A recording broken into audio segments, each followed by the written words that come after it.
art is a very important part of our lives. I mean, you can't be a complete person without having that element in your life. The way down yonder. 2, 3, 4, 5, sing. This conservatory is run by a body of successful, hard-working performing artists who are on the cutting edge in the field that they work in. And if the student wants to become a performer, these professionals will do whatever they can to help them. Let's do it one more time. Put a little bit of energy, but not pushing out on that note necessarily. Because I think if you do that, the pitch is going to go woo, way on up. So it just shows, you know. This is a center for study about culture, about early Americana, about the antebellum South, not just about music in these areas, but also about the art, the literature, and so forth. The Lancastrian family. I'm Patrice Nail, and I'm Executive Director of the Fine Arts Foundation. I'm involved in many aspects of administrative duties for the Fine Arts Foundation: fundraising, financial planning, project planning, basically keeping an overview of what's going on and making sure that we're following in the direction that we set out to follow. The Fine Arts Foundation sponsors many different kinds of activities in Houston as well as across the state of Texas. We do living history, dramatic presentations. We do musical presentations, many of them historical. We do lectures and seminars, and along with the Village Conservatory of Music, which is one of our main projects right now. I'm Kent Hargett. I'm the director of the conservatory, and I manage the faculty and handle the scholarships, counsel the students, help them with their career plans, and plan the public performances.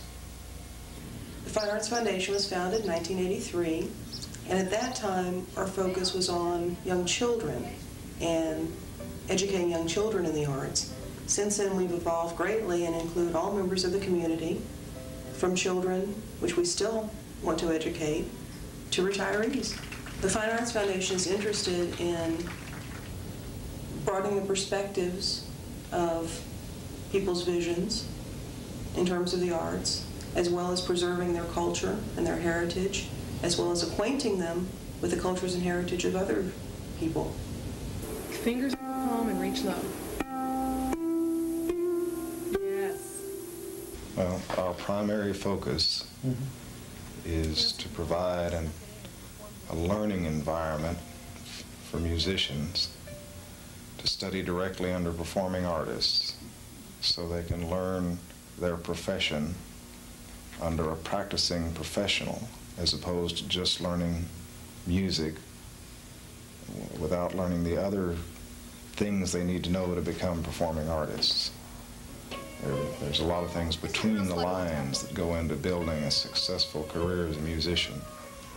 And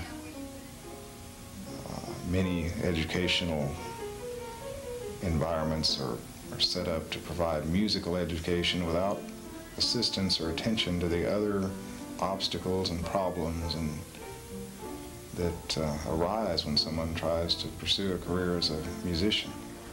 All our teachers are performing artists, and they're all practicing performing artists as opposed to retired performing artists or former performing artists. That gives them the ability to show their students the state of the art as it is and what it looks like to get into the profession as it is now.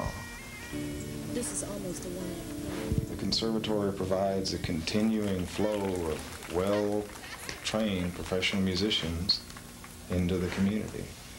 It also provides training for professional musicians that are already in their careers when they need improvement and more training. The conservatory also provides a source of musicians that can be organized for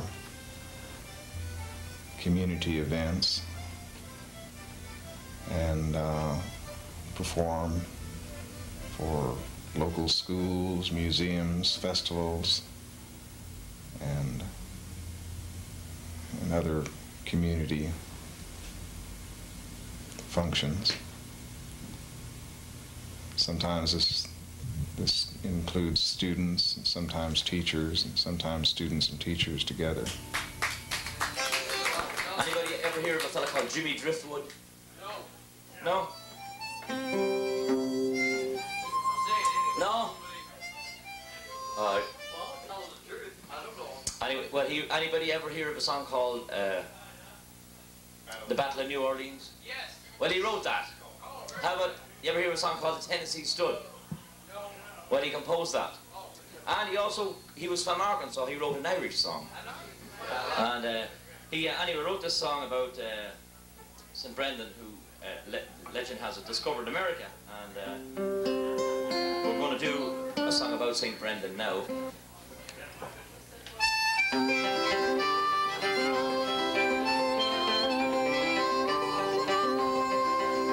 When I was a lad on the Emerald Isle, I heard many stories loving wild about the great monsters and dragons that be, that swallow the ships that sail on the high sea.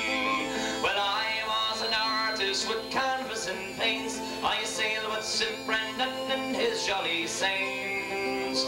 We bid the good people goodbye for a while. We sailed for St. Brendan's fair isle, fair isle. We sailed for St. Brendan's fair isle. We've been on the ocean for 94 days. We came to a spot where the sea was ablaze.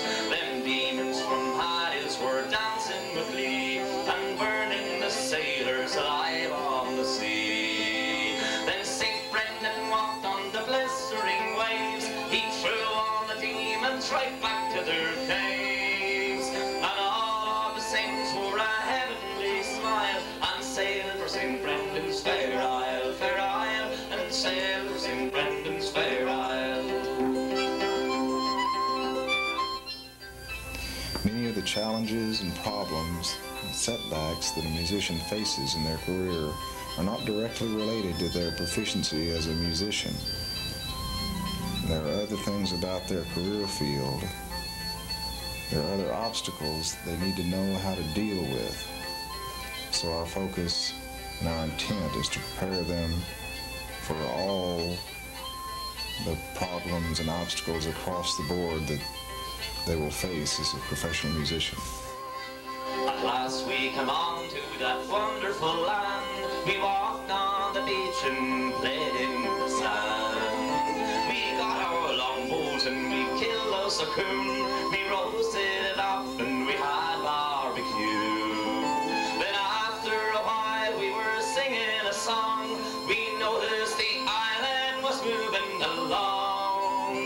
We sang, we danced, we rode in high style. We sailed for St. Brendan's fair isle, we sailed for St. Brendan's fair isle. Says Brendan, me boys, it is much to my wish to ride on the back of the world's biggest fish. Hold fast to the rope that is parting the ship. We'll meet him someday when this fish takes a dip. We sail every ocean, we sail every sea, we sail every spot that a sailor could be. In 44 days we sailed 10 million miles. We sailed for St. Brendan